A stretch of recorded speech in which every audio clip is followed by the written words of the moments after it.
कितने बच्चे आते हैं इस क्लास में students? How many students ma'am 4 to 5। इस क्लास में? Yes ma'am. Only 4 to 5? Yes ma'am, इस क्लास में नहीं बच्चे हैं। ओके। इस क्लास में 5 से 6 बच्चे ही आते हैं? यस मैम, एक दो बच्चे अभी क्लास और ज्वाइन कर लेंगे। तनिष्क रहते हैं शायद, एक ही बच्चा रहता है, कितनी बच्चा?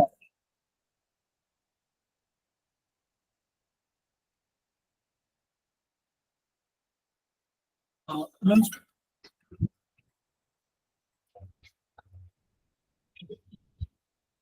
हेलो।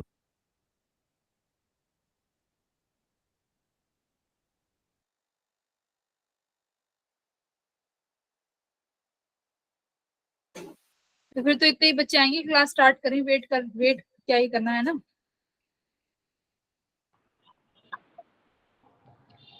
अच्छा, तो सर ने लास्ट क्लास कहाँ तक कराया था लास्ट क्लास में?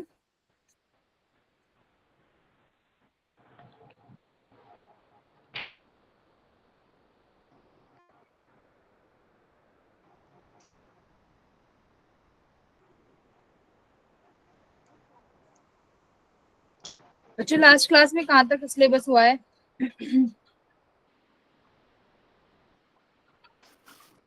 Ma'am mobility of electrons. Mobility of electrons. Resistance series parallel वाला हुआ है? कॉम्बिनेशन?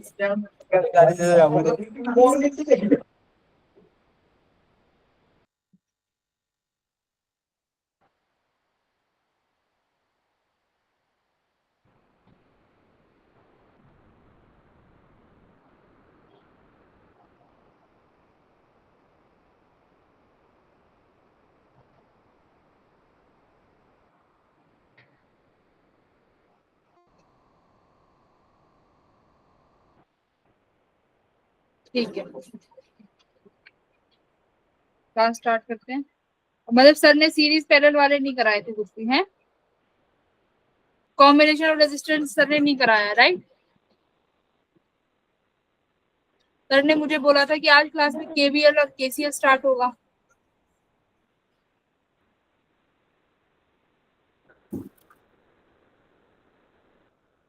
अगर आपको सीरीज पैरेलल नहीं हुआ तो केवीएल केसीएल कैसे करा सकते हैं?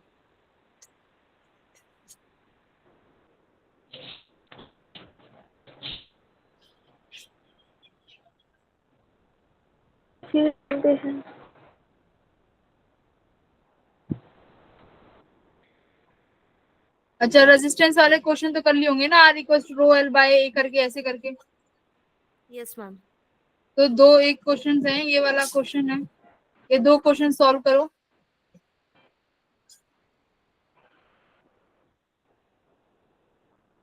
उसके बाद स्टार्ट करेंगे।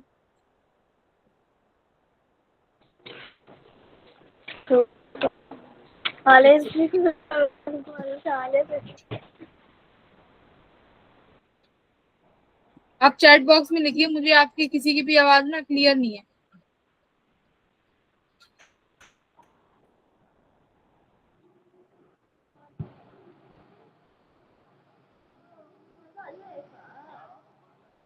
चलो पहले ये वाला क्वेश्चन सॉल्व करो। इसका क्या आंसर आ रहा है?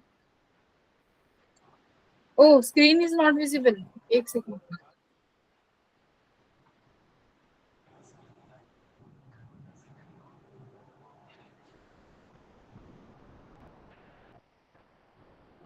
ये स्क्रीन तो विजिबल है। विजिबल तो है अभी बच्चों।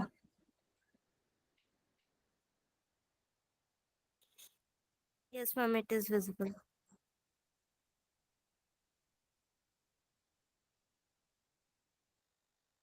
चलो सॉल्व दिस क्वेश्चन।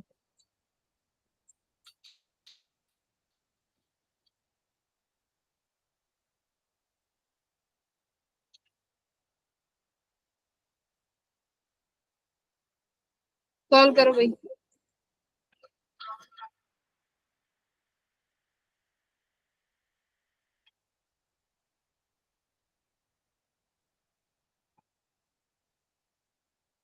ये वाला आपने लोगों ने ये वाला रिलेशन पढ़ा है?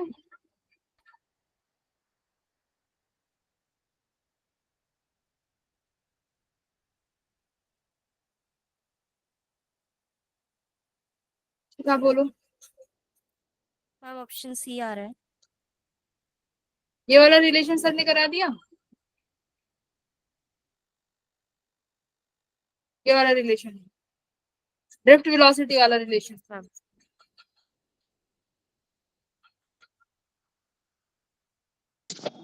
बोलिए, ड्रिफ्ट वेलोसिटी वाला रिलेशन और करंट के बीच में जो रिलेशन है वो करा दिया कि नहीं कराया?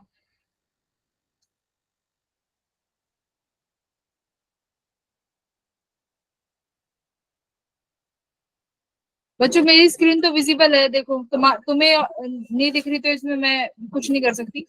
मैंने अपने मोबाइल से लॉग इन कर रखा है तो मुझे स्क्रीन दिख रही है।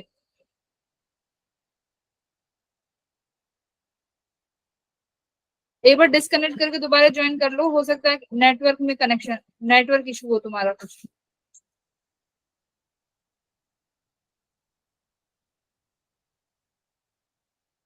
बाकी के लोगों को तो दिख रही है ना स्क्रीन?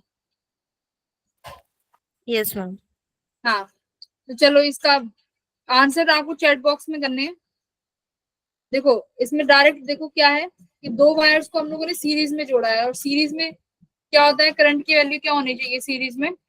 सेम होनी चाहिए, ठीक है। तो यहाँ से जो ड्रिफ्ट वेलोसिटी है उसका रेशियो किसमें निकालना, देखो density, if the density of charge carriers, density of charge carriers किस रेशियो में है? 1:4 में है, यानी ड्रिफ्ट वेलोसिटी और चार्ज कैरियर्स क्या है यहाँ पे? N, they are denoted by, yes.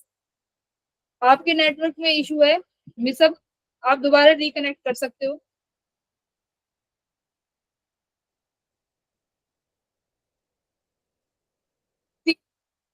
So you have to find the relation between drift velocity and the density of charge carrier, ठीक है। So from this equation you can find drift velocity is inversely proportional to n. Okay, so if the ratio of charge carriers are in the ratio of 1:4, so you can easily write the drift velocity will be in the ratio of 4:1. So the answer is C. Sorry, answer is C. C is here, 4:1. Okay, now solve this question.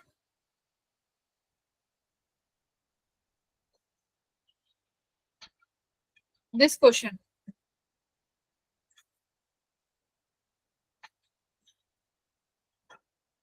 Read the question. In order to increase the resistance of a given wire, uniform cross section area to the 4 times of its initial value. That means the resistance of the wire is increased to the 4 times. Okay, the resistance of the new wire will increase to the 4 times.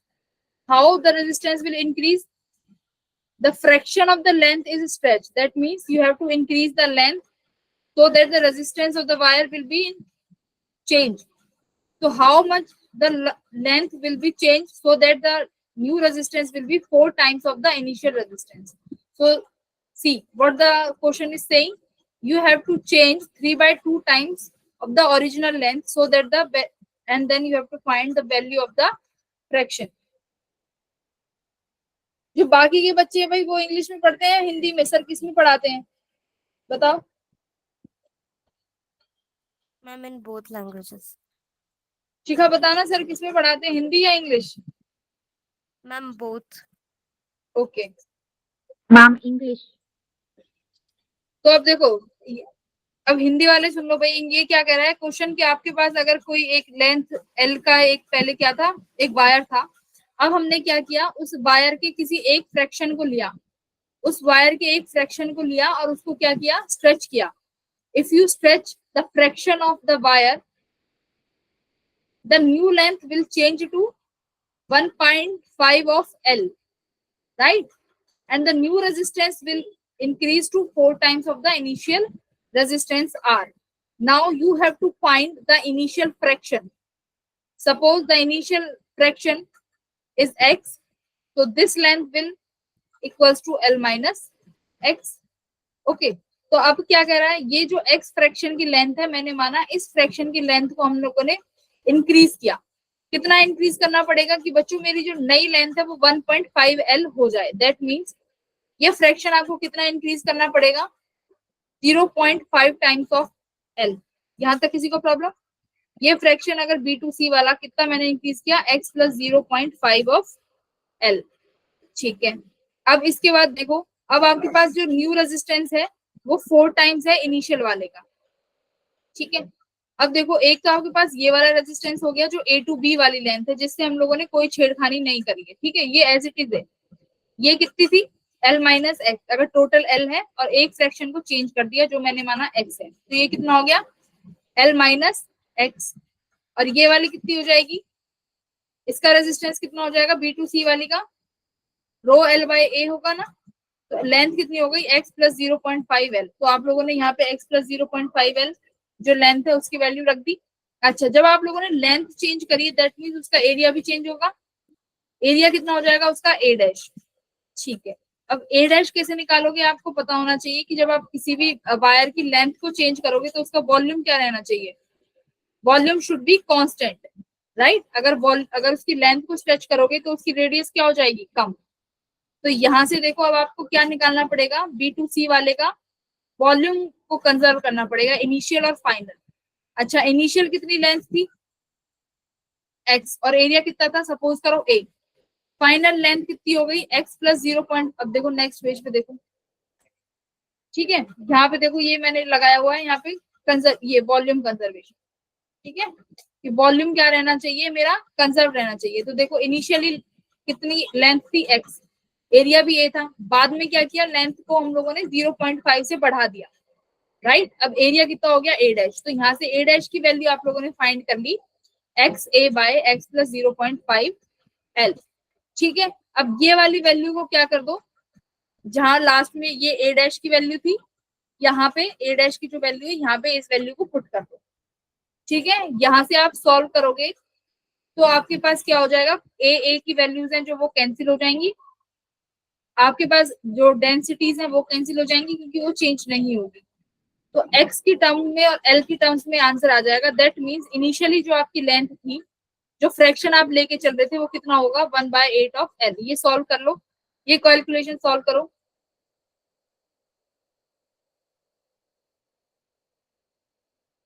ठीक है, 1/8, very good. शिखा का answer आया है 1/8, very good शिखा।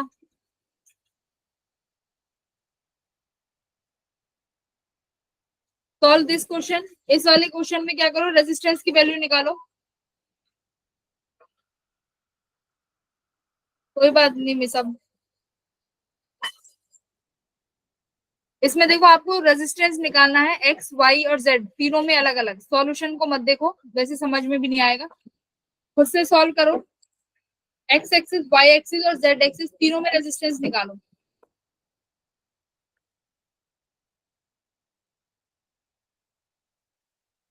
Resistance क्या होगा देखो, अगर are x में निकालोगे, आर एक्स के लिए निकालो, आर एक्स कौन सी डायरेक्शन में, देखो ए बी की डायरेक्शन दी हुई है क्वेश्चन में। देखो resistance across A B is X, across C D is Y और across E F is Z. That means if you have to find the resistance across AB, then you have to find the resistance along x direction. Okay, that means density will remain same because this is the same rectangular cross section, this is the same rectangular conductor, so density will remain along the three axes, x axis, y axis or z axis. Density along x direction will be low. Then you have to write length along AB. Then tell me the length along AB is what? See the diagram. This is AB. The length along AB is 4A. Then write 4A. Okay. Now you have to find the cross section area of AB cross section. How can you find? Tell me. Now you have to find the area. So how you can find the area? If you are looking in the x direction, see, if you are looking in the x direction, फिर उसके बाद अगर आपको area लेना है तो आप किसका लोगे, वाई जेड एक्सिस का। ठीक है, अगर एक्स डायरेक्शन में देख रहे हो तो एरिया उसके परपेंडिकुलर एक्सिस यानी वाई और जेड एक्सिस। वाई और जेड एक्सिस कौन सी है मेरी, 2a और a। तो इनको मल्टीप्लाई करो तो आपको क्या मिलेगा, एक्स एक्सिस के ए बी का एरिया कितना हो जाएगा, ये यहाँ से 2a स्क्वायर। ठीक है भाई, कितना आया बताओ, ρ2/a, यही आया। अब देखो आर वाई के लिए सिमिलर, वाई कौन सी एक्सिस है मेरी, सी और डी। सी डी यानी ये स्ट्रेट एक्सिस, देखो ये 2a थोड़ी तिरछी है लाइक EF, ठीक है। सी डी क्या है, स्ट्रेट, तो ये ए वाली कौन सी एक्सिस, ये कौन सी एक्सिस हो जाएगी मेरी, वाई एक्सिस के लिए लेंथ। तो लेंथ कितनी हो गई अक्रॉस वाई ए, एरिया क्या हो जाएगा वाई के परपेंडिकुलर, वाई के परपेंडिकुलर एरिया कौन सा होगा, जेड और एक्स वाला। तो एक्स कितना है 4a, जेड कितना है बच्चों EF यानी 2a, तो कितना हो गया ρa/8a स्क्वायर यानी ρ/8a। तो देखो ऐसे मुझे आर वाई बताओ कितना आएगा, आर जेड बताओ कितना आएगा, आर जेड के लिए लेंथ बताओ EF, what is the length of EF,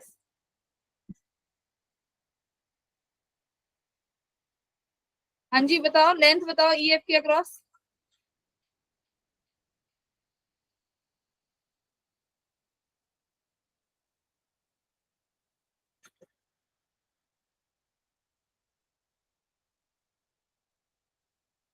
कितनी होगी भाई लेंथ EF के अक्रॉस,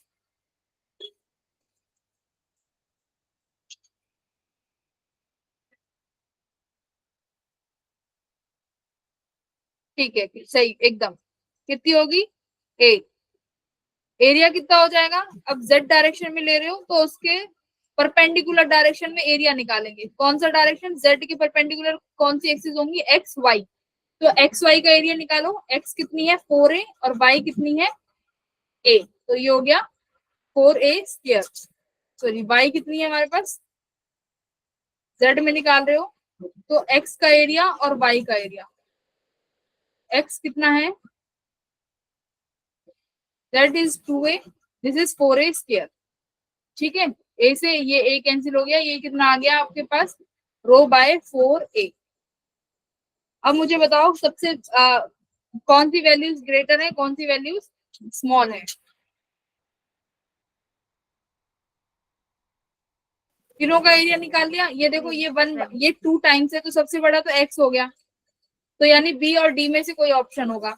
अब y और z में देखो ये 1/8 है और ये 1/4 है, तो यानी सबसे कम कौन सा हो गया y, उसके बाद कौन सा है z, तो ऑप्शन डी इज करेक्ट, ठीक है, option D is the correct answer. ऐसे सॉल्व कर सकते हो। ओके ये इस क्वेश्चन का आंसर दो, इस क्वेश्चन में कौन सा सॉल्यूशन ट्रू होगा, कंडक्टिविटी के बारे में बात करेंगे तो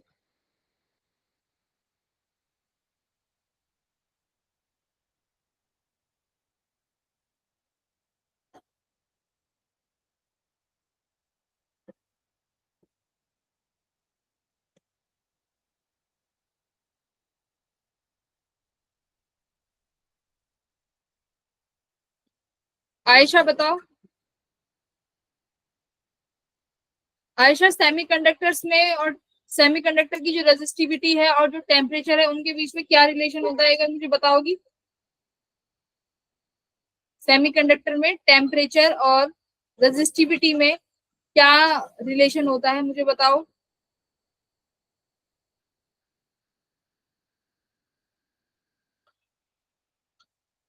एनिमल,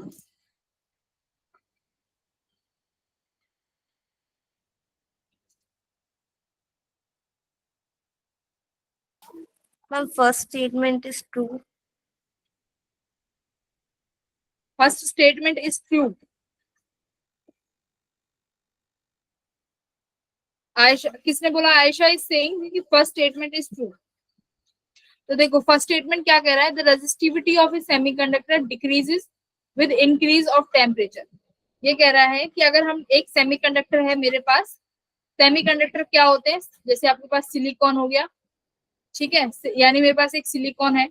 अब ये क्या कह रहा है कि सिलिकॉन का मैंने क्या किया, टेम्परेचर बढ़ाया, तो ये कह रहा है कि टेम्परेचर बढ़ाने से इसकी रेजिस्टिविटी क्या होनी चाहिए, कम होनी चाहिए। This is absolutely true. क्यों?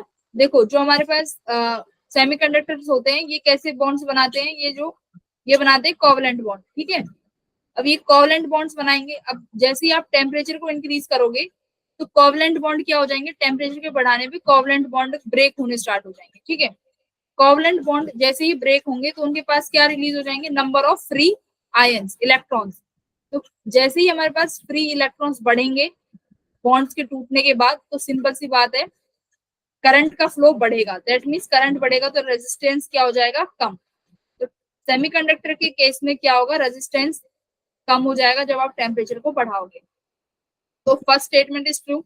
सेकंड देखो, सेकंड यानी कंडक्टर, जब कंडक्टर में लेकिन आप क्या करोगे, टेम्परेचर को बढ़ाओगे तो कंडक्टर के केस में जो करंट बढ़ने की जो वो है प्रोबेबिलिटी, वो क्या हो जाएगी, कम। क्यों भाई, क्यों कम हो जाएगी, क्योंकि नंबर ऑफ इलेक्ट्रॉन्स, देखो कंडक्टर्स में हमारे पास नंबर ऑफ फ्री इलेक्ट्रॉन्स तो बहुत ज्यादा है, very high number of free electrons, but temperature के बढ़ने से क्या हो जाएगा, इलेक्ट्रॉन्स के पास ज्यादा थर्मल एनर्जी होगी, जिसकी वजह से वो क्या करने स्टार्ट कर देंगे, मोर कोलिजन। और कोलिजन किसके साथ करेंगे, वो एटम्स के साथ, जो हमारे वहां पे एटम्स और आयंस मौजूद होंगे हमारे पास उस कंडक्टर में। तो इलेक्ट्रॉन्स का नंबर ऑफ कोलिजन बढ़ जाएगा और इन्हीं कोलिजन की वजह से क्या होगा, कंडक्टर्स में रेजिस्टेंस बढ़ जाएगा। तो ठीक है, तो यानी दोनों स्टेटमेंट ट्रू हैं, statement Y and Z both are true. अच्छा ये वाला बताओ भाई, क्वेश्चन नंबर 16 सॉल्व करो।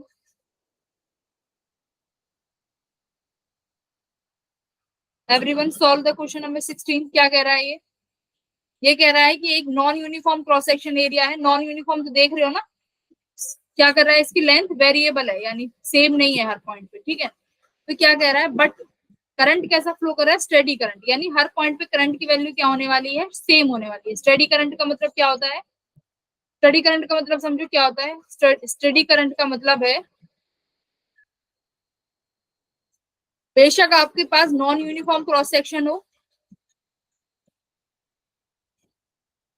बट आपके हर पॉइंट पे जो करंट की वैल्यू रहने वाली है वो क्या रहने वाली है, सेम। ये होता है हमारा स्टेडी करंट का मतलब, ठीक है। अच्छा अब आपको बतानी है ड्रिफ्ट वेलोसिटी किस पॉइंट पे ज्यादा होगी, the drift speed of electron at point P and Q. तो ड्रिफ्ट, हमारे पास एक ही रिलेशन आता है ड्रिफ्ट स्पीड को लेके, कौन सा, यही वाला, n is the number density, E is the electronic charge, A is the area, Vd is the drift velocity. I will remain constant, then you have to find the relation between drift velocity and the area, and it comes out as inversely proportional. So you can directly say area of Q is greater than area of P, right? Then drift velocity of Q is less than drift velocity of P. तो हमारे पास ये वाला कुछ relation आया, तो ये कौन सा रिलेशन है बच्चों, विच ऑप्शन इज ट्रू, सी और बी, सी, ऑप्शन सी। तो यहां से आप डायरेक्टली टिक कर सकते हो, ऑप्शन सी इज ट्रू।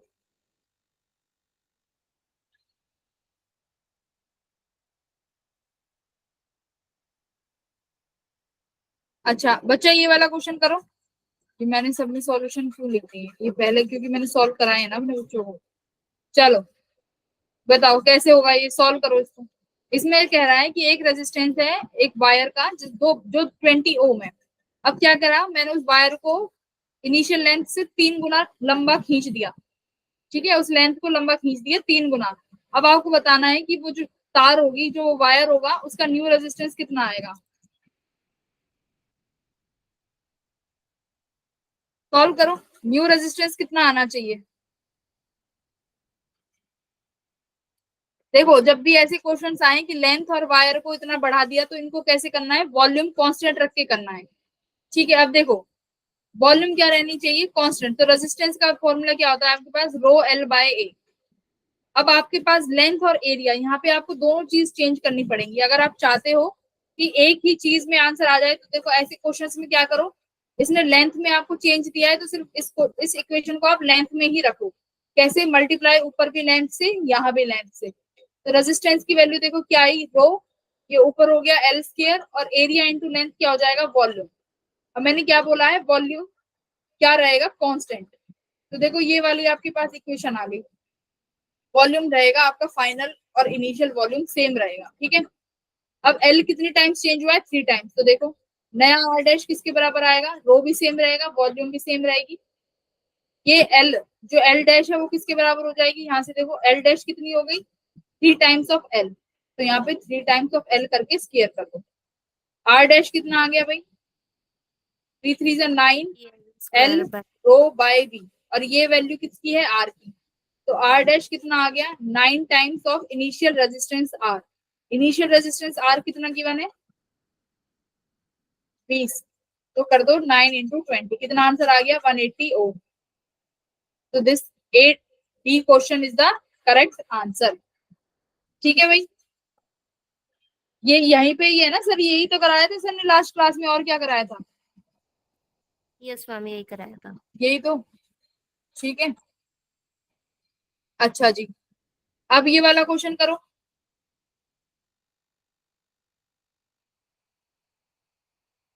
इसमें क्या क्या है कि रेजिस्टेंस ऑफ वायर, ये जो सॉल्यूशन है देखो ये गलत भी हो सकते हैं, ठीक है। ये क्या कह रहा है कि resistance of wire of cross section A and area length L is R. ठीक है, एक वायर है जिसका क्रॉस सेक्शन ए है, लेंथ एल है और रेजिस्टेंस आर है। अब क्या किया, the resistance of another wire is same length. अब एक और वायर ली जिसका रेजिस्टेंस निकालना है आपको, लेंथ उस वायर की सेम है but cross section area 4a है। तो इस वायर का रेजिस्टेंस,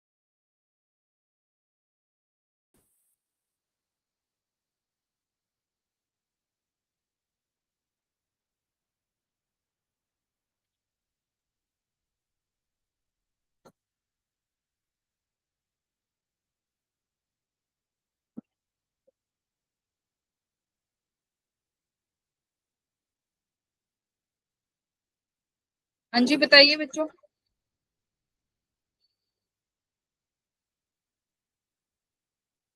डायरेक्ट फॉर्मूला लगाना है। Ma'am 1/4 r/4। हाँ देखो क्या कह रहा है, कैसे निकालना है, वही formula, resistance equals to rho L by A. ठीक है, अब ये है हमारा इनिशियल, ये जो वायर, जो इनिशियल वायर है उसका। अब जो नई वायर है आर डैश, उसमें क्या बोला है, देखो एक नई वायर ली, ठीक है, of another wire of same length, उसका लेंथ क्या रखा, सेम रखा, बट क्रॉस सेक्शन एरिया कितना कर दिया मैंने, 4a कर दिया। तो अब इसको इसकी टर्म्स में लिखो, कितना हो जाएगा, r/4। तो r/4 is the correct answer. ठीक है, अच्छा अगर मैं इस क्वेश्चन को ऐसे पूछूं, the resistance of wire of cross section A and length L is R if, अब मैं इसको करती हूँ, इस क्वेश्चन को देखो यहाँ पे क्वेश्चन नंबर सेकंड, इसको इस तरीके से सॉल्व करो। अब मैंने क्या बोला, the resistance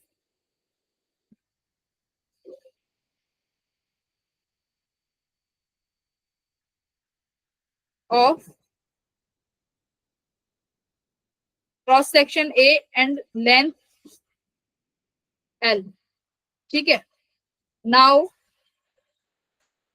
you stretch the wire, wire को क्या किया भाई, स्ट्रेच किया तुमने, कितना, now you stretch the wire till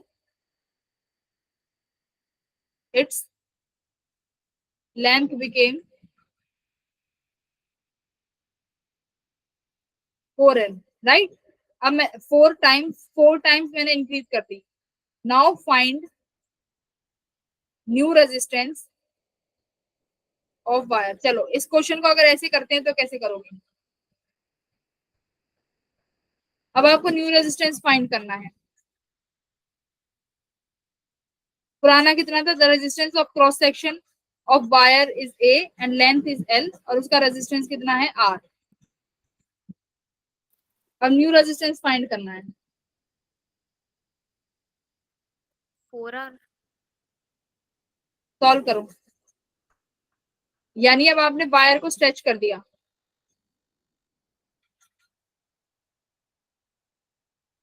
now find its resistance.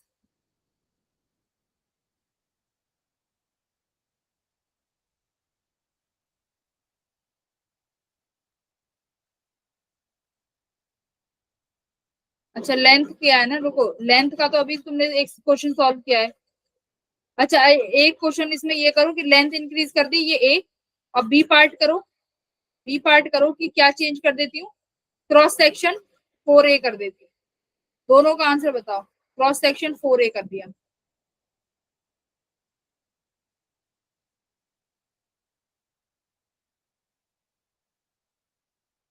शिखा कह रही है 4R। सेकंड का ए का 4R बता रही हूँ, नहीं 4R कैसे हो जाएगा।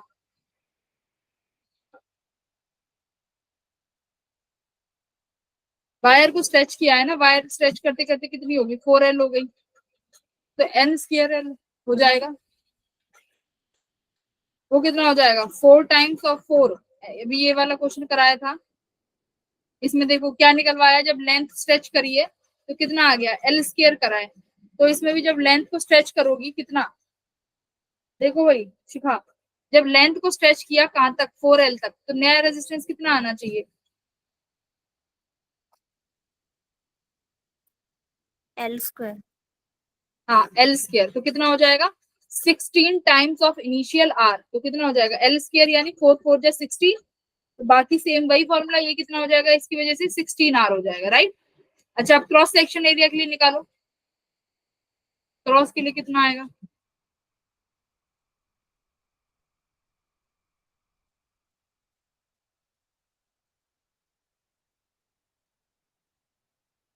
अब देखो क्रॉस सेक्शन एरिया के लिए क्या लगाओ, फॉर्मूला ऑफ वॉल्यूम, कि वॉल्यूम का कांस्टेंट रहना चाहिए। अब देखो initially area of cross section ए था, लेंथ एल थी, अब मैंने बोला एरिया ऑफ क्रॉस सेक्शन कितना कर दिया आपने, 4A कर दिया, तो अब आपको क्या किसकी जरूरत पड़ेगी, लेंथ निकालनी पड़ेगी कि लेंथ की वैल्यू कितनी आई, तो लेंथ की वैल्यू कितनी आ जाएगी, देखो नई लेंथ की वैल्यू कितनी आई, L/4, ठीक है।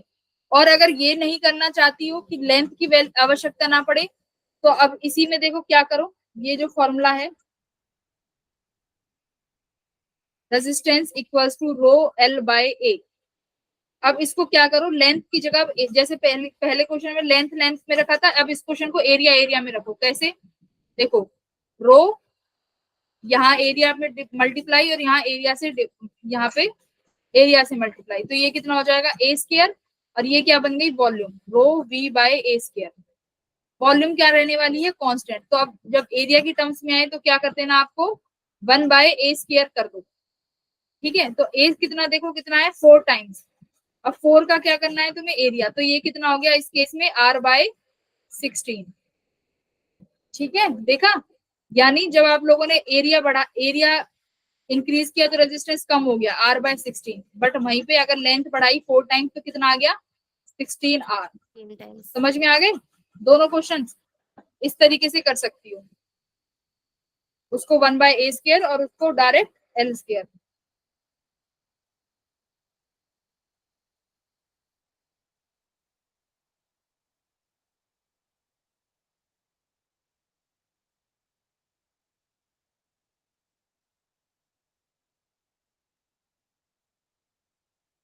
अभी एक थर्ड क्वेश्चन देखो क्या लिख रहा है, if wire of resistance R stretch by X%, यानी एक वायर की हमने क्या किया, लेंथ को X% बढ़ा दिया, चेंज कर दिया, तो रेजिस्टेंस में कितना चेंज आएगा, अब चेंज पे बात करनी है, तो वो कैसे फाइंड करोगे,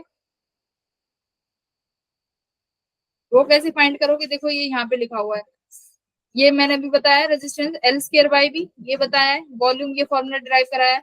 अब चेंज करोगे तो चेंज में कैसे लिखते हैं, डेल R/R, डेरिवेटिव करोगे, है ना, चेंज मतलब डेरिवेटिव, डेरिवेटिव करो, अब L का डेरिवेटिव करोगे तो कैसे आएगा, पावर आगे डेल L/L, ये कितने परसेंट चेंज हुआ है X%, तो रेजिस्टेंस कितने परसेंट चेंज हो जाएगा आपका 2 टाइम्स, ठीक है। अगर लेंथ में अगर चेंज आए और रेजिस्टेंस में पूछे तो क्या कर दो, डायरेक्ट 2 से मल्टीप्लाई, तो ये हो गया 2X%, ठीक है।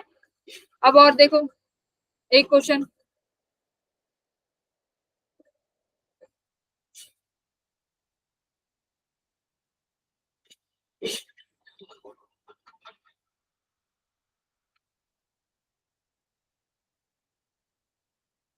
अब देखो ये वाला पेज देखो, यहाँ पे सेकंड पॉइंट देखो, एक सेकंड, नहीं ये वाला पॉइंट देखो, इसमें देखो क्या लिख रहा है कि मान लो आपके पास दो वायर हैं, ठीक है।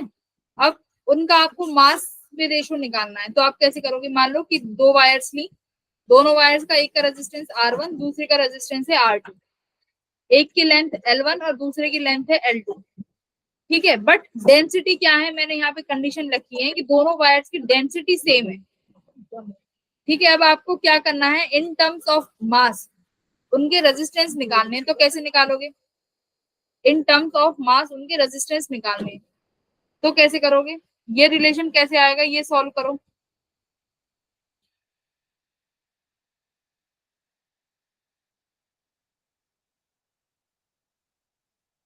शिखा सॉल्व करो, ये रिलेशन कैसे आएगा M2/M1 वाला।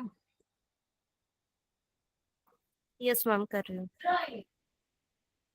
दो वायर ली जिनका रेजिस्टेंस R1 R2 है, लेंथ L1 L2 है, ठीक है। एरिया भी सेम मान लो, एरिया कितना है, एरिया भी मान लो मैंने सेम दे दिया। मास की टर्म में आंसर निकालो।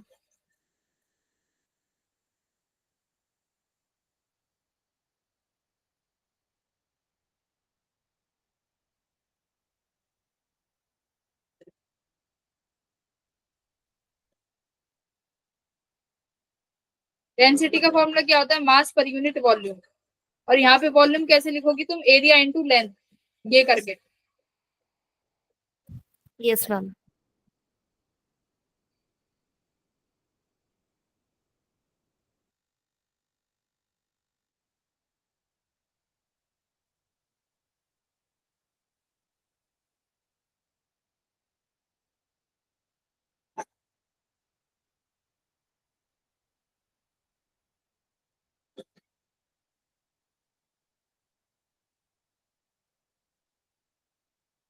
यहाँ से देखो, अब यहाँ से क्या हो गया?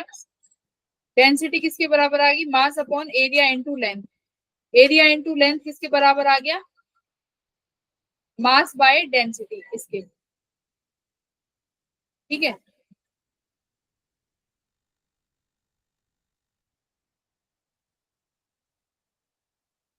अब ये देखो रेजिस्टेंस का फॉर्मूला क्या होगा? रो बाय ए, इधर देखो ये वाली लाइन, रो बाय ए।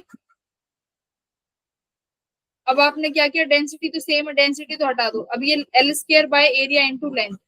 अब ये एरिया इंटू लेंथ को किस में लिख दिया? देखो मास बाय डेंसिटी, ठीक है। ये हो गया M1 और डेंसिटी क्या रखनी है? सेम, तो ये होगी डेंसिटी ऊपर। सिमिलरली यहाँ से एरिया इंटू लेंथ को क्या लिख दिया? L2/M2, तो ये क्या हो गया? अब जब R1/R2 करोगी, ये इक्वेशन 1 और ये इक्वेशन 2, इन दोनों इक्वेशन को डिवाइड करो, क्या आएगा? ये L1 square by L2 square और ये ऊपर चला जाएगा M2/M1।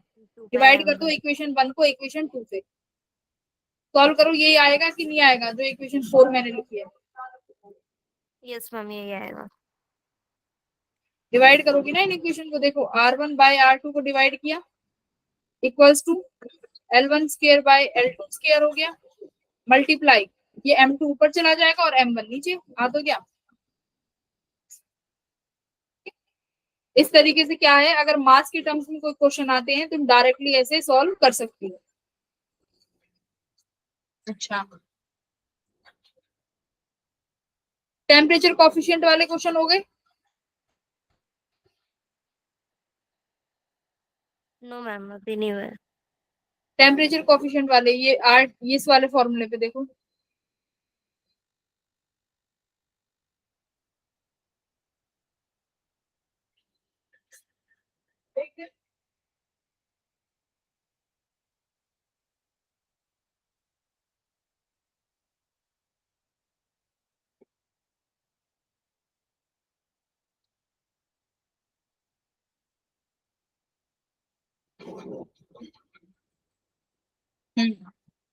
ये टेम्परेचर कॉफिशिएंट, ये रहा, ये इस पे क्वेश्चन हुए टेम्परेचर कॉफिशिएंट।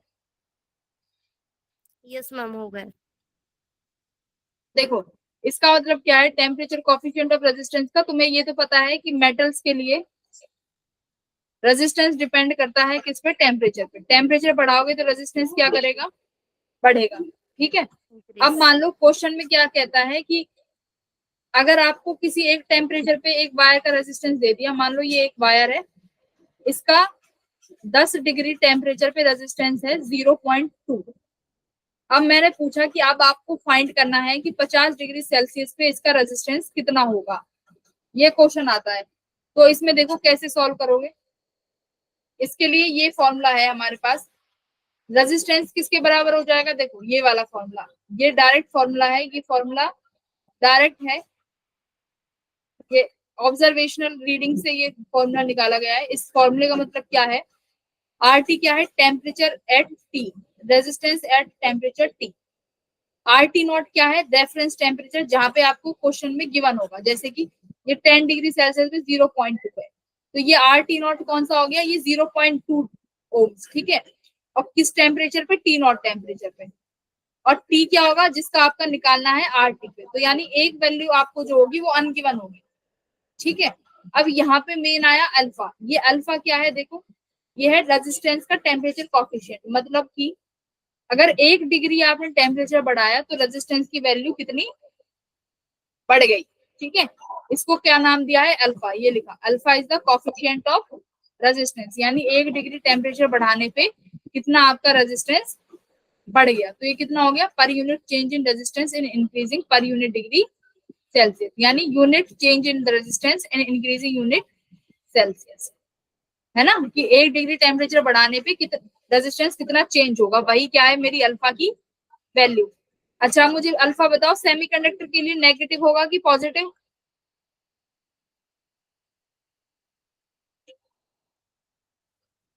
अल्फा क्या है, टेम्परेचर को बढ़ाने पे रेजिस्टेंस बढ़ेगा या घटेगा, यही तो है। अब सेमीकंडक्टर के केस में देखो टेम्परेचर बढ़ाने पे रेजिस्टेंस घटता है, तो इसी की वजह से अल्फा की वैल्यू क्या आ गई, नेगेटिव आ गई। नेगेटिव। वहीं पे on the other hand conductor के केस में क्या हो जाएगा, टेम्परेचर बढ़ाने पे रेजिस्टेंस बढ़ेगा, तो वहीं पे अल्फा की वैल्यू कंडक्टर के लिए क्या आ गई बच्चों, पॉजिटिव आ गई, ठीक है। अब कई बार क्या होगा, टेम्परेचर दे देगा कि T1 टेम्परेचर पे R1 रेजिस्टेंस है, T2 टेम्परेचर पे R2 रेजिस्टेंस है, किसी भी एक सेमी मेटल के लिए, किसी भी कंडक्टर के लिए, ठीक है। आपको निकालनी है find the value of alpha. तो अब देखो क्या करा मैंने, वही वाली इक्वेशन जो पहली इक्वेशन थी, this is your common general equation, ये जनरल इक्वेशन है, ठीक है। अब जनरल इक्वेशन में देखो मैंने क्या लिखी, वैल्यू रख दी कि मान लो R1 टेम्परेचर पे कितना टेम्परेचर है, T1 है, और 1 प्लस अल्फा T1, ठीक है। ये आर टी नॉट क्या है, रेफरेंस टेम्परेचर, और आर टी यानी ये यहीं पे R naught temperature 1 plus alpha T, T naught कितने डिग्री पे मान लिया, 0 सेल्सियस पे। तो यहाँ से दो इक्वेशंस आएंगी, इन इक्वेशंस को क्या कर दो, डिवाइड कर दो, इन इक्वेशंस को डिवाइड कर दिया, 1 प्लस अल्फा T2 वाली ऊपर जाएगी -1 पावर में, माइनस की पावर आगे लगा दी, ये क्या हो गया, 1 माइनस अल्फा T2, ठीक है भाई। अब देखो, अब यहाँ पे जो अल्फा स्केयर वाली टर्म थी वो हमने क्या कर दी, नेग्लिजिबल, क्यों, alpha square is a very small quantity.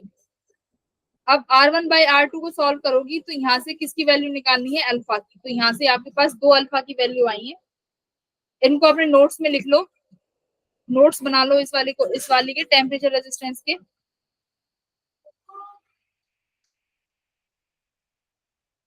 और आप ये वाला क्वेश्चन सॉल्व करो, ये वाला पहले नोट्स लिखो, ये वाले फॉर्मूले, इसके बेस पे एक क्वेश्चन है वो भी लिखो।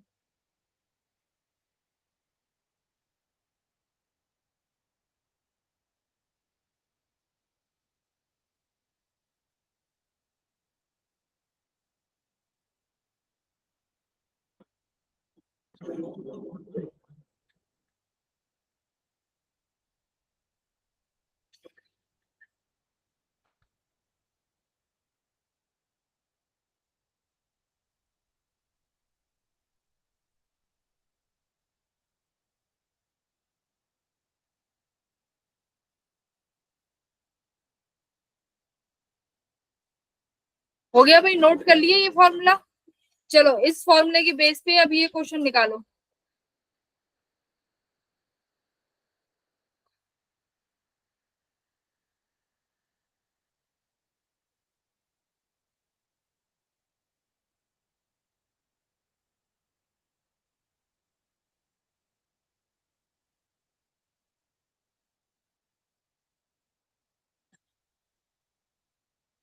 ये इसमें देखो भाई, ये एक रेजिस्टेंस दिया हुआ है 120 ओम पे 20 डिग्री टेम्परेचर है, ठीक है। तो अब आपको बताना है कि 240 डिग्री के लिए टेम्प जब इतना हो जाएगा तो उसमें मुझे अल्फा की वैल्यू क्या होगी, फाइंड अल्फा, अल्फा फाइंड करना है। तो यानी इस इतना रेजिस्टेंस इस टेम्परेचर पे और 240 ओम इस टेम्परेचर पे कितना है, ये 2 इंटू 10⁻⁻40, ठीक है। तो आपको क्या फाइंड करना, फाइंड द टेम्परेचर कि 240 ओम जब रेजिस्टेंस होगा तो टेम्परेचर कितना होगा, ये है अल्फा की वैल्यू। फाइंड करो भाई फॉर्मूले से।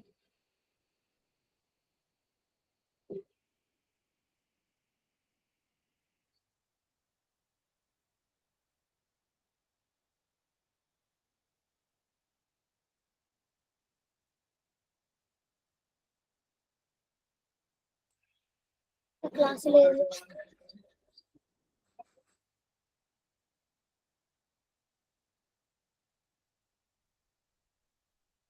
बताओ इसका कितना आंसर आएगा शिखा मंतशा।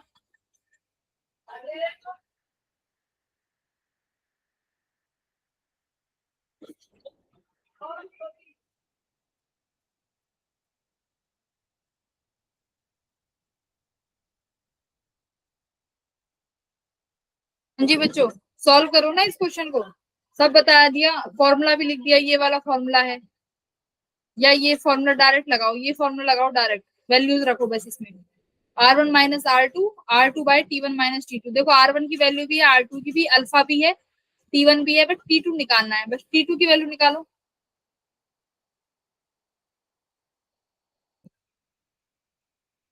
अच्छा मुझे एक बात बताओ शिखा और मंतशा, तुम सिर्फ 2 बच्चे आते हो क्लास में, तो सर कैसे सिलेबस कराते हैं? मैम वैसे 4 से 5 बच्चे आते हैं, पर कोई कोई लीव कर जाता है लास्ट तक। वही तो, कितने सर पूरे 9:30 तक क्लास लेते हैं? Yes ma'am. अच्छा, क्योंकि मैंने तो आज पहली बार क्लास ली है, बट अब तक मैं जो क्लासेस लेती हूँ उनमें 30 से 40 बच्चे आते हैं, और 30 से 40 बच्चे इतना रिस्पॉन्स करते हैं वो। अब मैं तो पहली बार ऐसी क्लास ले रही हूँ जहाँ सिर्फ 3 ही बच्चे बैठे हैं, बताओ, वो भी 1.5 घंटे की क्लास रहेगी। तो आप लोग जो जो शाम वाला बैच है उसमें क्यों नहीं आते हो?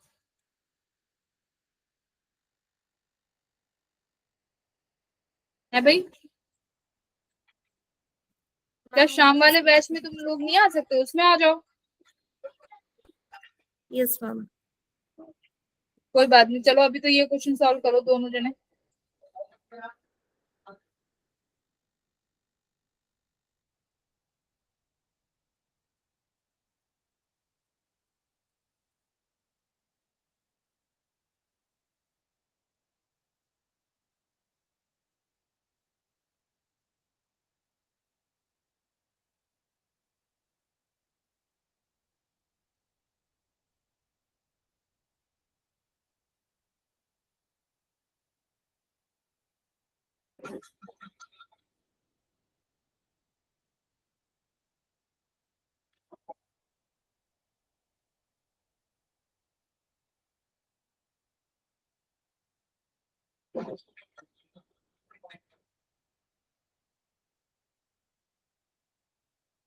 भाई इसका आंसर फॉर्मूला बता दिया बच्चों, बस वैल्यूज पुट करनी है, वैल्यूज में आंसर तो बताओ एटलीस्ट कितना आ रहा है। मैम एक बार रुकना, आप वैल्यूज, दिक्कत आ गई भाई। हाँ हाँ मैं रुकी हुई हूँ, हाँ शिखा, हाँ क्या मैं रुकी हुई हूँ। आशा, मनीषा, आप लोग रिप्लाई क्यों नहीं कर रहे बेटा, क्या सीन है? हाँ देखो मैंने अभी बताया ना कि ये टेम्परेचर और उसमें आपको रिलेशन बताया है कि टी टेम्परेचर पे इतना रेजिस्टेंस है, ठीक है। तो दोनों रेजिस्टेंस होंगे, 2 टेम्परेचर की वैल्यूज होंगी। Yes ma'am. तो ये वाला फॉर्मूला मैंने ड्राइव कराया है, उसको आप लोग को नोट्स मिल जाएंगे, आप लोग वहां से समझा दिया है, नोट्स बना लेना। अब ये वाला फॉर्मूला इसके बेसिस पे है, आप ये वाला फॉर्मूला एक बार सॉल्व करो।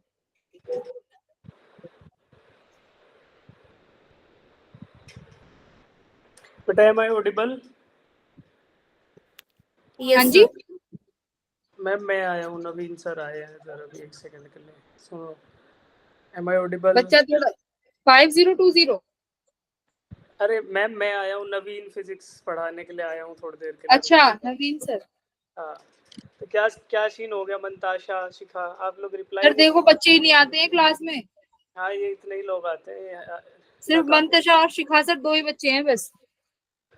मनीषा, हाँ जी, क्या मनीषा कौन है? अच्छा मनीषा तो आप ही हो, अपने दूसरे अकाउंट मैं ही मनीषा हूँ, मैंने 2 एक मोबाइल से ज्वाइन किया हुआ है और एक फोन से। शिखा तो पढ़ती है, शिखा काफी सीरियस है। मंताशा भी पढ़ती है, आती है क्लास में, बट ये कभी कभी मिस क्लास। सर बस शिखा ही आंसर कर रही है। हाँ तो कोई नहीं, शिखा ही बुलंद रहेंगी यहाँ पे। मंताशा को कई बार समझने में थोड़ा इशू आता है, कोई दिक्कत नहीं है। दोनों ही सिंसियर स्टूडेंट्स हैं। बाकी लोग भी आने चाहिए थे यहाँ पे, साहिल करके एक बच्चा है, हाँ वो आए थे 1-2 जने, फिर एक जन आए थे वो चले गए अमरजीत फिर। करके है, अमरजीत है हाँ ना। उसका उसका इशू आ रहा था, नेटवर्क इशू। उसने बोला कि सर मेरा मैम मेरा नेटवर्क इशू है, आज क्लास मुझे आपकी वीडियो ही नहीं दिख रही, तो इसलिए हर वो चला रोज गया। हर रोज नेटवर्क इशू रहता है उनका, नेटवर्क इशू ठीक कराना पड़ेगा अभी के लिए। तो ठीक है पर बेटा। सर देखना, बट सर नहीं, जैसे इस क्लास में सिर्फ 2 ही बच्चे हैं, तो ये तो मतलब बहुत मतलब टीचर के लिए भी बहुत प्रॉब्लमेटिक है। हाँ आप ये बोलना ही बात, हम मैं तो रोज ही पढ़ाता हूँ इधर इसमें। अभी इसमें नए बच्चे ज्वाइन करेंगे हमारे ना, अभी सिलेक्शन हुआ है नहीं, नेक्स्ट। जैसे कि सर एक बात बताइए, जैसे 2 स्टूडेंट्स हैं, ठीक है, अब इन लोगों को भी ऐसा लगता होगा कि सिर्फ हम 1-to-1 इंटरेक्शन है यहाँ पे, नहीं इनके लिए ये अच्छा बच्चे है, है ही नहीं। इनके लिए बढ़िया है। शिखा और मंताशा जो बच्चे आते हैं उनके लिए तो अच्छा ही है, कम स्टूडेंट रहते हैं तो ये लोग अच्छे से पढ़ हाँ पाते इनके लिए तो हैं, इनके क्योंकि लिए नए अच्छा है, बट एक्सपीरियंस टीचर की आएंगे। पॉइंट ऑफ व्यू से तो देखा जाए तो सर। हाँ उसमें कई बार दिक्कत आती है, तो मैं इनको डांट भी देता हूँ। इनको पता है, आप शिखा से पूछो कितनी बार मैं डांटता हूँ। अगर ये थोड़ा भी सोते हैं तो मैं इनको अच्छे से डांट देता हूँ, इसलिए आया हूँ। बेटा देखो अभी 9 बज गए, मैम आपको आधे घंटे और न्यूमेरिकल्स कराएंगे, तो आप लोग है ना पूरा ध्यान से करो। मेरी तबीयत थोड़ी ख़राब मैंने है। अभी तक इनको क्वेश्चंस ही कराए हैं, मतलब जो पुराना आपने कराया था ना रेजिस्टेंस वाले, हाँ हाँ वही रेजिस्टेंस ही चल रहा है अभी तो, बेसिक ही। चलो वही ड्रिफ्ट करा। वेलोसिटी वगैरह उन पे क्वेश्चंस हुए हैं आज। मेरी तबीयत थोड़ी ख़राब है बेटा, तो कोऑपरेट करो तुम लोग, है ना। मेरे को शायद डिहाइड्रेशन या फूड पॉइजनिंग कुछ हो गया है, तो ध्यान से पढ़ो। अगली क्लास जब भी होगी तो मैं मिलूंगा आपको। अभी अभी आप लोग मैम जो न्यूमेरिकल करा रहे हैं अच्छे से कर लो, समझ लो। अगर कोई पर्सनल डाउट्स हैं तो वो पूछ लो ना, अभी आपके पास मौका हाँ अगर आपकी है ना। कोई डाउट्स है ना बच्चों, मुझसे वो ले लो आप लोग प्लीज। ठीक है, यस। तो पढ़ लो सब लोग आराम से। ठीक है भाई, बाय, मैं जा रहा हूँ अभी, पढ़ाओ मैम। ठीक है sir, thank you sir, Naveen, bye, take care.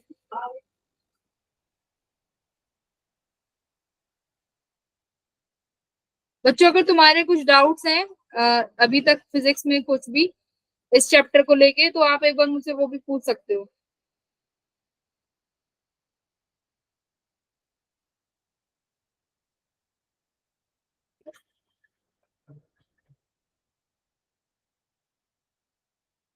मेरे मोबाइल की बैटरी भी शट हो गई 1%।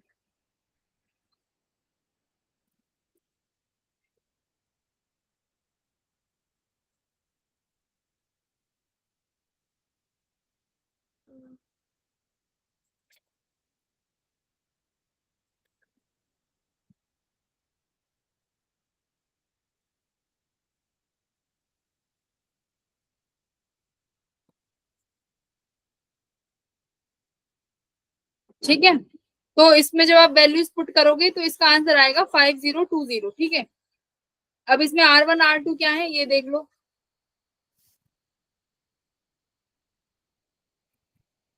देखो R1 की वैल्यू कितनी होगी, हेलो। देखो R1 कितना है 120 ओम, मान जाओ। टेम्परेचर कितना हो जाएगा इस पे 20 डिग्री। सिमिलरली R2 कितना है 240। टेम्परेचर आपको निकालना है, इसमें बस वैल्यू कर दो, ये कौन सा होगा T2, ये आपको निकालना है। अल्फा की वैल्यू गिवन है, ये सारी वैल्यूज मैंने बता दी है, क्या R1 है क्या R2 है, आपको वैल्यूज रखनी पड़ेगी। आंसर आएगा इसका 5020 डिग्री सेल्सियस। यस ठीक मैम, है, आ गया। और अगर आपको कोई प्रॉब्लम है तो यू कैन डायरेक्टली आस्क बच्चों।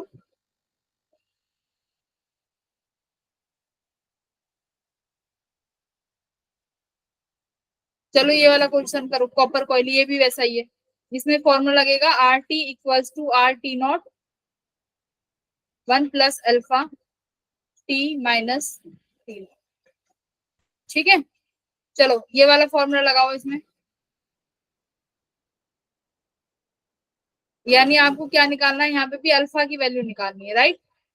रेजिस्टेंस कितना दिया हुआ है 20 ओम, यानी 0 डिग्री पे ये हो गया 20। ये कितना है रेफरेंस टेम्परेचर, 0 डिग्री वाला reference temperature. 1 plus alpha, temperature कितना है दूसरा देखो 80 डिग्री, और जिसपे हमारा रेजिस्टेंस कितना है 80, 26.4 ओम, ठीक है। टी नॉट कितना है जिसपे हमारा टेम्परेचर 20 है, कितना है भाई 20 डिग्री, 20 ओम कितने पे 0 डिग्री पे, तो ये 0, ठीक है। तो यहाँ से कितना आया देखो 26.4 इक्वल्स टू 20, 1 प्लस 80 अल्फा, ठीक है। तो ये कितना हो गया 26.4 इक्वल्स टू 20 प्लस 1600 अल्फा, यहाँ से गया तो ये कितना आ गया 6.4 बाय 1600 इक्वल्स टू अल्फा। तो ये आपकी वैल्यू किसकी आएगी यहाँ पे, टेम्परेचर रेजिस्टेंस कोफिशिएंट की वैल्यू यहाँ से यू कैन इजीली फाइंड, ठीक है। इस तरीके से आप ये क्वेश्चन सॉल्व कर सकते हो।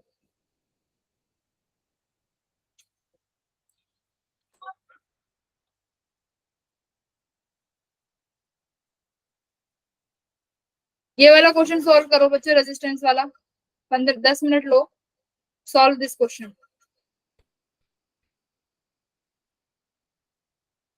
इसमें लिखा भी हुआ है, तो करंट डेंसिटी पे है, करंट डेंसिटी सर ने कराई दी होगी।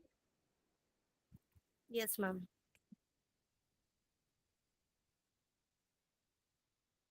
चार्ट लगी है, बैठ जाता है।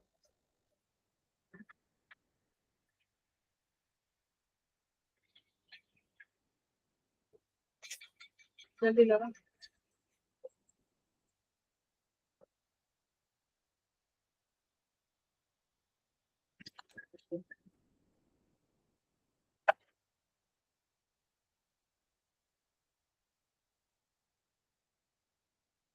देखो इसमें क्या है कि आपकी जो करंट डेंसिटी है वो वेरी करेगी, कैसे 0 से r/2 और फिर r/2 से r। तो करंट डेंसिटी का फॉर्मूला क्या होता है हमारे पास, J equals to I by A, ठीक है। अब करंट डेंसिटी यानी वेरी कर रही है, तो सबसे पहले आपको क्या करना पड़ेगा, स्मॉल एलिमेंट के लिए क्या निकालना पड़ेगा, करंट निकालना पड़ेगा। स्मॉल एलिमेंट के लिए करंट निकालोगे तो क्या करोगे, J और छोटा सा उसका एलिमेंट लोगे, यानी you have to use this formula, ठीक है। अब सिलेंडर में हम लोग स्मॉल एलिमेंट क्या लेते हैं, देखो सिलेंड्रिकल वायर है, सिलेंड्रिकल वायर में स्मॉल एलिमेंट आपको लेना पड़ेगा रिंग। मान लो इस सिलेंडर का ये फ्रंट व्यू है सर्कल, इसमें मैंने क्या लिया, सामने से एक मैंने छोटी सी वायर काट ली, उस वायर का जो थिकनेस है वो कितनी है, dx की थिकनेस मान ली, और मैंने माना कि सेंटर से वो कितनी दूरी पे है, x दूरी पे है, यानी रेडियस उसकी हो गई x। तो उस रिंग का जो एलिमेंट आया है, एरिया एलिमेंट, वो कितना आया है देखो, एरिया इक्वल्स टू कितना होगा 2πx, जो उसकी लेंथ होगी, ठीक है।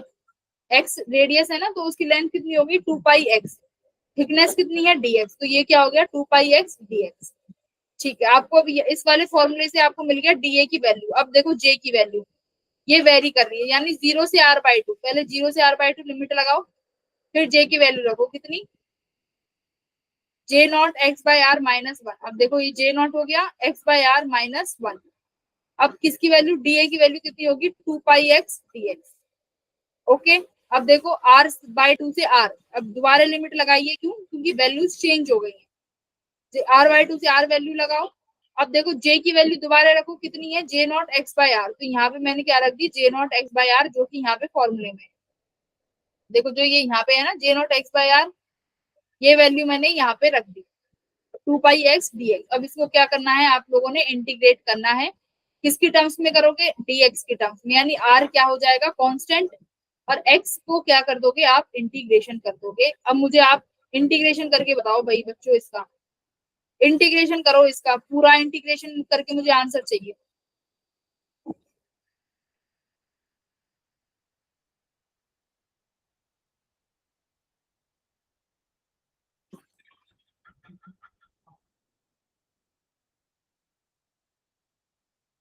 क्लास में हो बच्चों की चले गए,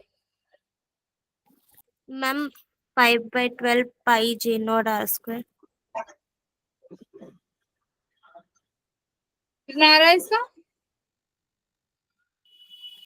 5/12 पाई J not R square.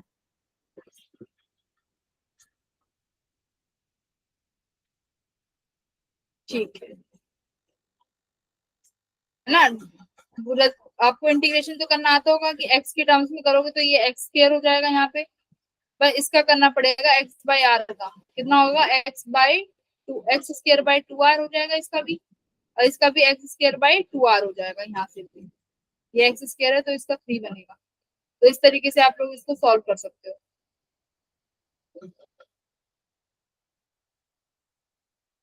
Solve करते हैं पूरे को एक बार।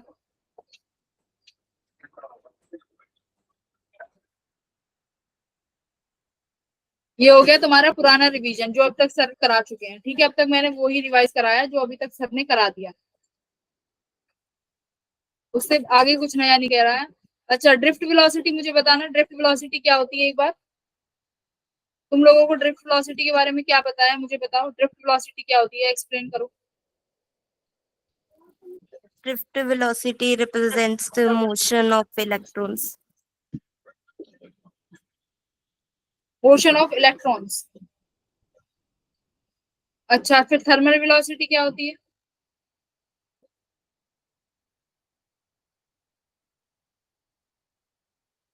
देखो, ड्रिफ्ट वेलोसिटी वो वेलोसिटी है जिससे इलेक्ट्रॉन क्या होगा, ड्रिफ्ट होगा। थर्मल वेलोसिटी से क्या होगा, इलेक्ट्रॉन की वेलोसिटी क्या आती है, जीरो आती है। कि जब इलेक्ट्रॉन थर्मल वेलोसिटी से मूव करेंगे तो उनकी जब आप एवरेज वेलोसिटी निकालोगे हर इलेक्ट्रॉन की, कितनी आएगी, जीरो। जैसे मैंने यहाँ पे लिखा हुआ है, देखो पहला केस देखो क्या है, जब आपने इलेक्ट्रिक फील्ड नहीं लगाया है, जीरो है, तो उसमें जब इलेक्ट्रॉन क्या करेगा, कोलाइड करेगा। जैसे ये इलेक्ट्रॉन है, ये एटम से कोलाइड करेगा। ये क्या है, एटम्स। एटम से जब कोलाइड करेगा, देखो वापिस ये कोलाइड करते हुए वापिस अपने इनिशियल पाथ पे आ गया, जिसकी वजह से इसकी डिस्प्लेसमेंट कितनी हुई, जीरो। ठीक है, जब आपने इलेक्ट्रिक फील्ड अप्लाई नहीं करी। अच्छा जी, जब आपने क्या किया, एवरेज, अब वी एवरेज निकाली, यानी थर्मल वेलोसिटी के कारण इन इलेक्ट्रॉन्स की वेलोसिटी कितनी है। जब आप लोगों ने वी एवरेज निकाली, ये देखो थर्मल वेलोसिटी के कारण वी एवरेज निकाली, यानी मान लो इलेक्ट्रॉन वन की थर्मल वेलोसिटी u1 है, इलेक्ट्रॉन सेकंड की थर्मल वेलोसिटी u2 है, और जितने भी इलेक्ट्रॉन्स है सबका मैंने एवरेज कर दिया। तो एवरेज वेलोसिटी कितनी हो गई, जीरो। और ये एवरेज वेलोसिटी बच्चों जीरो क्यों हुई है, क्योंकि डिस्प्लेसमेंट जीरो है। ठीक है, क्योंकि हर इलेक्ट्रॉन लौट के वापस उसी पोजीशन पे आ गया, डिस्प्लेसमेंट जीरो है, यानी वी एवरेज, एक सिंगल इलेक्ट्रॉन की वी एवरेज भी जीरो है, कोई पूछे तो। और जितने इलेक्ट्रॉन्स उसमें मौजूद हैं तुम्हारे कंडक्टर में, उन सबकी मिलाने के बाद भी जो वी एवरेज आएगी उसकी वैल्यू आएगी जीरो। ठीक है, वी एवरेज की वैल्यू क्या आने वाली है, जीरो आने वाली है। तो ये है जब आपकी इलेक्ट्रिक फील्ड की वैल्यू क्या है, जीरो है। अब दूसरा केस देखो, जब मैंने इलेक्ट्रिक फील्ड क्या कर दिया, सब अप्लाई कर दिया, उस केस में क्या चेंज आते हैं। उस केस में इलेक्ट्रॉन क्या करेगा, जब टकरा के वापिस आएगा तो अपनी इनिशियल पोजीशन से कुछ दूरी पे आएगा, यानी वहां पे हमें क्या मिलेगी, डिस्प्लेसमेंट की कुछ ना कुछ वैल्यू मिलेगी। यानी इनिशियल पोजीशन से इतना क्या हो गया, शिफ्ट हो गया, और इसी शिफ्ट को हमने क्या बोला है, ड्रिफ्ट। ये इलेक्ट्रॉन क्या कर रहा है, अब उसकी कुछ ना कुछ नेट डिस्प्लेसमेंट है। इसी, अब जिस वेलोसिटी से वो ड्रिफ्ट होगा उस इलेक्ट्रॉन को क्या नाम दे दिया, ड्रिफ्ट वेलोसिटी, राइट। उसी वेलोसिटी को नाम दे दिया हमने ड्रिफ्ट वेलोसिटी। अच्छा जी, अब जब आप लोग क्या करते हो, अब वेलोसिटी निकाली इस इलेक्ट्रॉन की, ये मान लो एक इलेक्ट्रॉन है, इनिशियली किस वेलोसिटी से चल रहा था, u1 वेलोसिटी से। अब इलेक्ट्रॉन में क्या करना, जब आपने इलेक्ट्रिक फील्ड अप्लाई किया तो क्या हुआ, एक एक्सिलरेशन आई। वो एक्सिलरेशन कितनी आई भाई, ये आई, ये एक्सिलरेशन आई इसकी वजह से, इस फोर्स की वजह से, इलेक्ट्रिक फोर्स की वजह से, कितनी, माइनस ई बाय एम। ये हमारे पास एक एक्सिलरेशन की वैल्यू आ गई। ठीक है, आप लोगों ने यहाँ पे ये एक्सिलरेशन की वैल्यू रख दी इतनी। अब सभी जितने भी इलेक्ट्रॉन्स हैं सबकी आप लोगों ने वेलोसिटी निकाली और उनका एवरेज कर दिया। देखो, अब जो ये यू इनिशियल वाली वेलोसिटीज थी, ये तो अभी भी क्या हो जाएंगी, जीरो। आपके पास बचा a acceleration tau by N. Tau क्या है, रिलैक्सेशन टाइम। अब मुझे ये बताओ रिलैक्सेशन टाइम क्या होगा,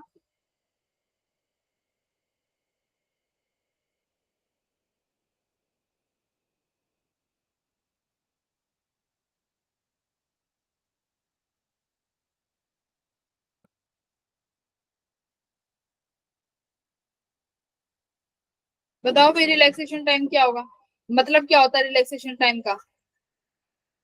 मतलब जब एक इलेक्ट्रॉन दो एटम से टकराने के बीच में जितना टाइम लेता है उसी को क्या बोलते हैं, रिलैक्सेशन टाइम। यानी this is the time between two successive collision, इसी को क्या नाम दिया गया है, रिलैक्सेशन टाइम। चले गए क्या बच्चे?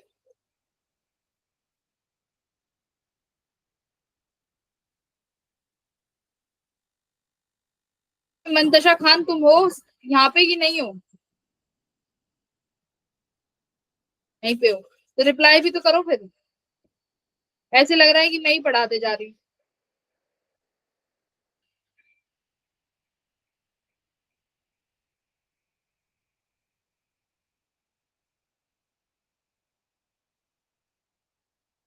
बताओ रिलैक्सेशन टाइम कौन सा टाइम हुआ? The time between two successive collisions. हाँ मतलब जब इलेक्ट्रॉन्स क्या करेंगे, दो एटम के बीच में टकराएंगे, उसी टाइम को रिलैक्सेशन टाइम बोल दिया। अच्छा टेम्परेचर बढ़ने पे रिलैक्सेशन टाइम बढ़ेगा या घट जाएगा? If I increase the temperature, temperature बढ़ा दिया, अब मुझे बताओ रिलैक्सेशन टाइम पे क्या डिफरेंस आएगा, बढ़ेगा कि घटेगा? क्वेश्चन में आता है कि मैं पेपर में आ रहा है एक कॉन्सेप्ट क्वेश्चन कि टेम्परेचर बढ़ा दिया, मेरे पास कंडक्टर है, उस कंडक्टर में एन इलेक्ट्रॉन्स हैं, उन एन इलेक्ट्रॉन्स के रिलैक्सेशन टाइम है tau 1 tau 2 tau 3 up to tau N. अब मुझे बताओ कि टेम्परेचर बढ़ाने पे सभी के इलेक्ट्रॉन्स का रिलैक्सेशन टाइम इंक्रीज होगा, डिक्रीज होगा, नॉट चेंज, कांट से, क्या करोगे? Increase होगा। बताओ बताओ बताओ बताओ टेम्परेचर और रिलैक्सेशन टाइम में क्या क्या रिलेशन है?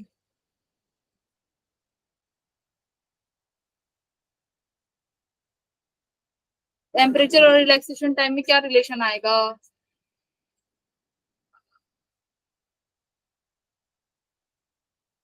बताओ भाई मंतशा बताओ क्या आएगा?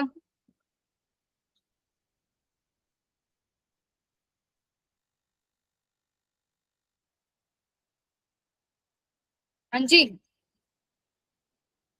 देखो रिलैक्सेशन टाइम कौन सा टाइम है, बिटवीन टू सक्सेसिव कोलिजन वाला टाइम। टेम्परेचर बढ़ाने से कोलिजन बढ़ जाएंगे, यानी इलेक्ट्रॉन जल्दी जल्दी कोलाइड करेंगे, तो सिंपल सी बात है टाइम क्या हो जाएगा, कम हो जाएगा। इलेक्ट्रॉन कोलाइड मोर फ्रिक्वेंटली, और मोर फ्रिक्वेंटली कोलाइड करेंगे तो कोलिजन टाइम क्या हो जाएगा, रिलैक्सेशन टाइम क्या हो जाएगा, कम हो जाएगा। इसको लिख लो अपने नोटबुक में कि टेम्परेचर के बढ़ने पे रिलैक्सेशन टाइम कम हो जाएगा क्योंकि कोलिजन्स जल्दी जल्दी होने लगेंगे। ठीक है बच्चों, इसको लिखो। अब यहाँ से देखो क्या किया हम लोगों ने, फिर ये वाली सारी टर्म हो गई जीरो, ये सर ने बताया होगा। ये अब टाउ को क्या लेते हैं, यहाँ पे हम टाउ एवरेज, यानी रिलैक्सेशन टाइम का एवरेज ले लिया। अब ए का वैल्यू हम लोगों ने लास्ट में निकाला है कितना, minus E by M tau average, ये निकाल लिया। तो यही हमारी क्या है, ड्रिफ्ट वेलोसिटी, यानी जो इलेक्ट्रॉन ड्रिफ्ट होंगे वो इसी वैल्यू से ड्रिफ्ट हो जाएंगे। ठीक है, यही हमारी ड्रिफ्ट वेलोसिटी है।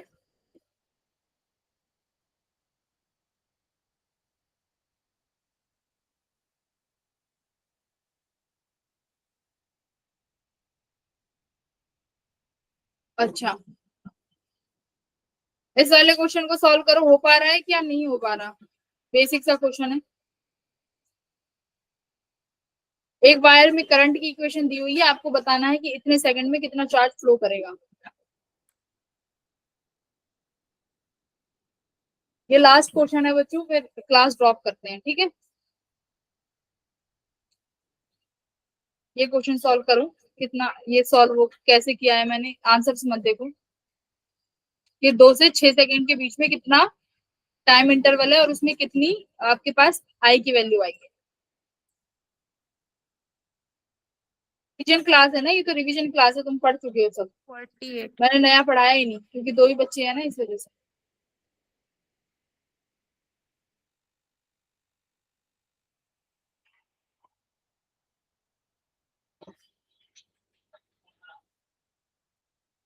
हाँ शिखा बोलो। मैम 48 आएगी।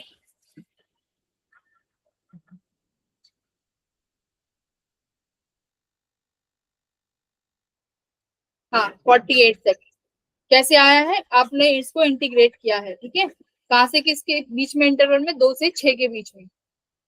और किसी को जब टी के रिस्पेक्ट में करोगे तो अगर टी उसकी पावर में क्या हो जाता है, इंटीग्रेशन में एक पावर में ऐड हो जाएगा और जो पावर होगी वही पावर अपॉन में आ जाएगी, ठीक है, इंटीग्रेशन के टाइमिंग पे। तो वेरी गुड, सिखाने का आंसर एकदम सही आया, 48 गुलाम।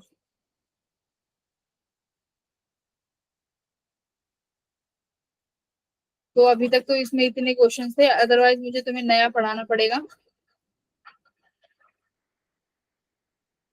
अच्छा एक बार ये ग्राफ और देख लो, ये ग्राफ है, देखो ग्राफ है एक मेटल का, एक अलॉय का, सेमीकंडक्टर का, किसके रिस्पेक्ट में, टेम्परेचर के रिस्पेक्ट में, ठीक है।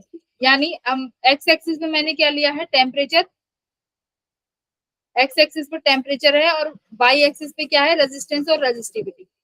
अब ये ग्राफ है, पहला मेटल के लिए है, मेटल के लिए क्या कहता है कि टेम्परेचर बढ़ाओगे तो रेजिस्टिविटी बढ़ेगी। तो ये ग्राफ कैसा आया, देखो इंक्रीजिंग ग्राफ आया, यानी पैराबोलिकली इंक्रीज करेगा टेम्परेचर के साथ हमारा रेजिस्टेंस।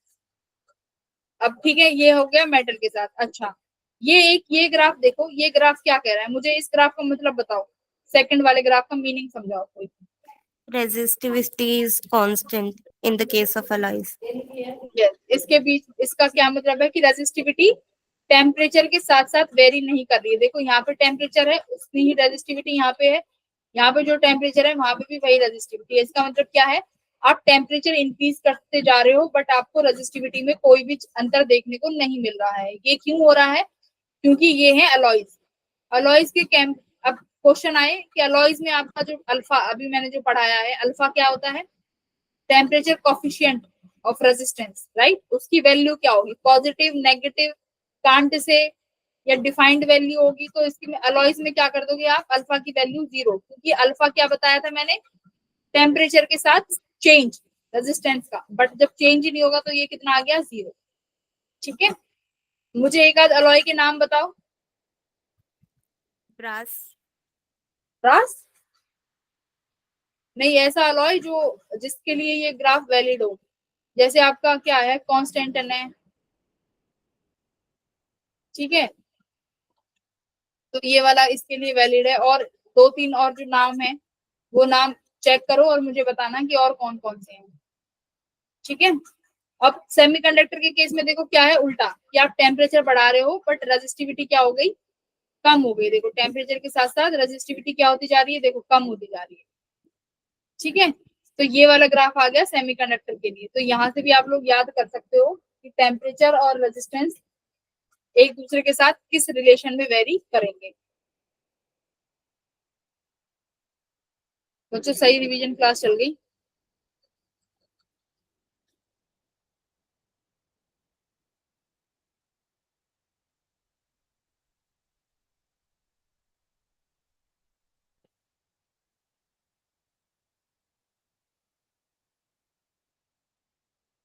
यहाँ से तो भाई नया स्टार्ट करना पड़ेगा। नए स्टार्ट करने के लिए मुझे लगता है कि आज क्लास में 2 ही बच्चे हैं, कईयों के नेटवर्क प्रॉब्लम से, तो मैं नया नहीं स्टार्ट करूंगी, ठीक है। तो आज की क्लास को यहीं पे लेफ्ट करते हैं। अगर आप लोगों के कुछ डाउट्स हैं तो प्लीज मुझसे एक आध डाउट ले लो तुम लोग। मंतशा, शिखा, अगर तुम्हारा कोई डाउट है तो प्लीज आस्क। No मैम, बस ड्रिफ्ट वेलोसिटी में था जो आपने एक्सप्लेन कर दिया। ड्रिफ्ट वेलोसिटी में है तो दोबारा कुछ पूछ लो, क्या डाउट है, क्या डाउट था बोलो। डेरिवेशन वाला था। कौन सा वाला, डेरिवेशन। अच्छा डेरिवेशन में था, ठीक है। तो डेरिवेशन का डाउट हमने अभी डिस्कस कर ही लिया है। ऑल द बेस्ट स्टूडेंट्स, पर बेशक क्लास में 2 बच्चे आए, तुम लोगों को पढ़ना है, ठीक है। नोट्स जरूर बनाना, क्योंकि बिना लास्ट पॉइंट पे देखो नोट्स ही इंपॉर्टेंट है। अगर नोट्स नहीं बनाओगे तो लास्ट पॉइंट पे नोट्स कहाँ से लाओगे।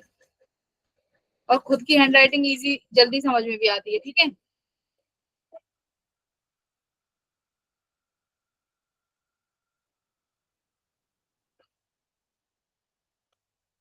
Good night everyone, see you. Bye ma'am.